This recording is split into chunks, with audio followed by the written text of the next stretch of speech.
চাচা আসসালামু আলাইকুম। ওয়ালাইকুম সালাম। কেমন আছেন? ভালো আছি। কি বিক্রি করেন? এই পাখি বেচাই। পাখি? হ্যাঁ। নিজে বানান? না, এটা কিনে নিয়ে বিহারি আসেন? তৈরি। কিনে নিয়ে আসেন আপনি? লাভ থাকে এটা ব্যবসা আর করে? লাভ নাই, দিন যায়। দিন যায় না। তো এই যে এই বয়সে যে আপনি পরিশ্রম করছেন, কথা তো ছিল এই বয়সে শুয়ে বসে খাবেন। না, সেটা তো ভাগ্যে নাই। ভাগ্যে নাই? কেন চাচা, ছেলে মেয়ে নাই? আছেই। ছেলে মেয়ে কয়জন আপনার? ওলা তিনটা। তিনজন? হ্যাঁ, দুর্গা বিয়া আছে। সবাই বিয়ে হয়েছে? হ্যাঁ, উগ্রা ছোট। খোঁজ নাই না আপনার?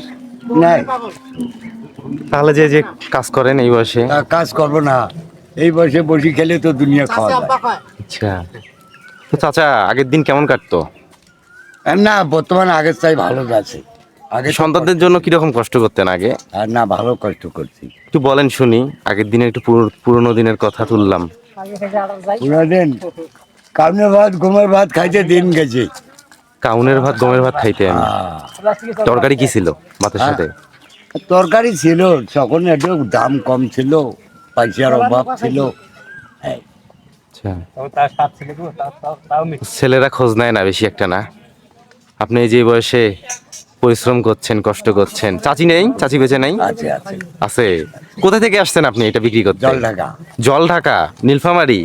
ওখান থেকেই বড় খাতায় আসছেন, অনেক দূর তো। এখানে প্রতি শুক্রবারে এসে বিক্রি করেন না? না, মাঝে মাঝে বাড়তে। মাঝে মাঝে বাদ দেন?